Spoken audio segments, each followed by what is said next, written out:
Welcome back to America Decides. Lots of reactions nationwide to President Trump's new announcement about global tariffs.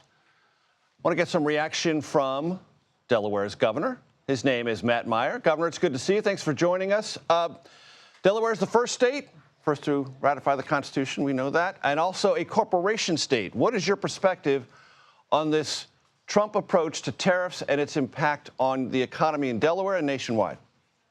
Well, Major, we're also a no sales tax state. It's just about religion in this state to say no sales tax. And what is a tariff? A tariff is effectively a sales tax.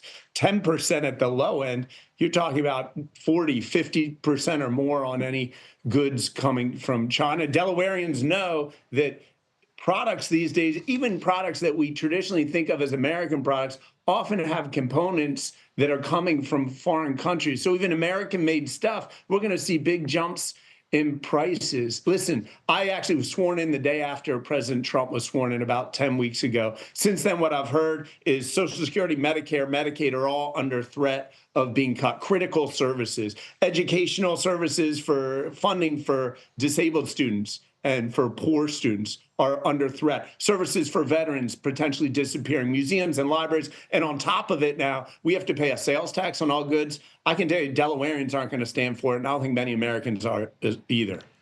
But, Governor, you have to acknowledge that when the president talks about the deindustrialization of America, whether it's absolutely true or you can look at the statistics and say there are nuances to that, and there definitely are, that does resonate with voters, not only in your state, but in other states who feel that there hasn't been enough economic defense of America's self-interest. And President Trump is leaning aggressively into that.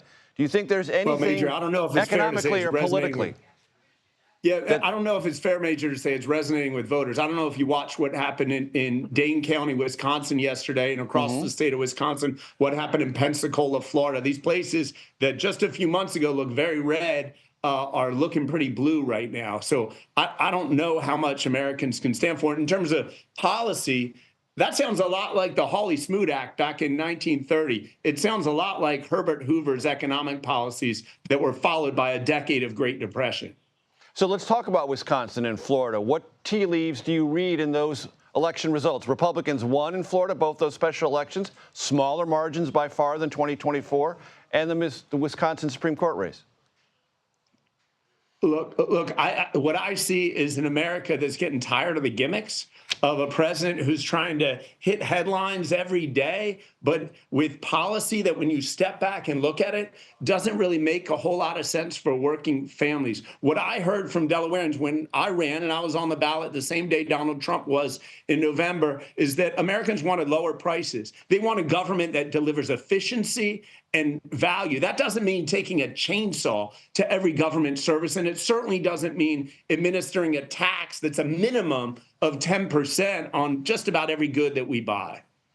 You know, I covered the first Trump administration, Governor, and at that time, President Trump's approval ratings hovered in the low 40s, and the White House didn't really care about it because they believed that was the base, and the base was with them, and as long as the base was with them, fine.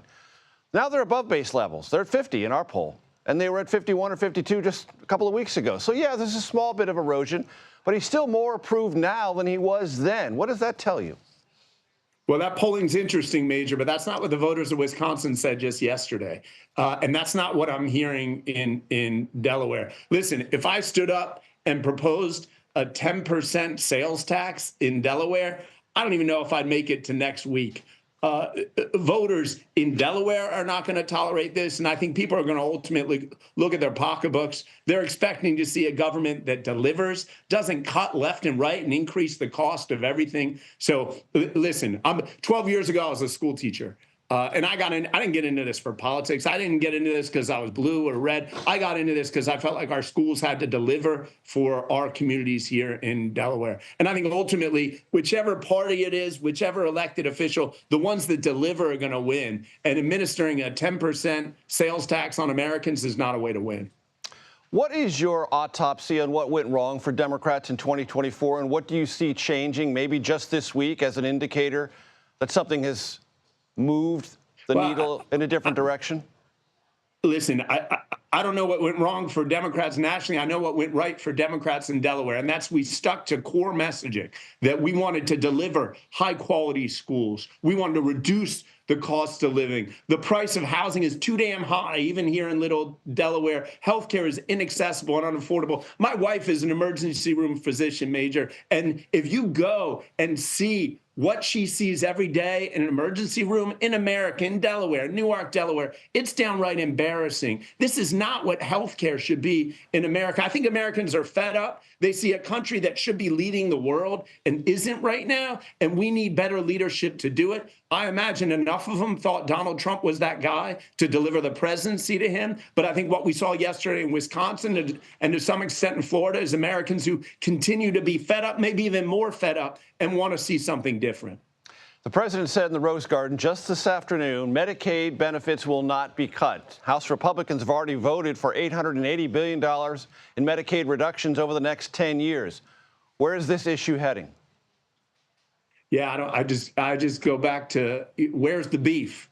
Back in 1984, I was a math teacher. You got to look at the numbers. You can't just look at the words. What I'm hearing every day from our Medicaid director is that this situation is getting increasingly dire. And I should add that as a governor, one of 50 governors, the daily uncertainty also adds to our challenges now, where last week I had to deliver my first budget to our state legislature. Can you imagine how challenging it is when we don't know what's happening to Medicaid? We don't know what's happening to federal education funding. And I think some Americans are getting fed up with that uncertainty as well.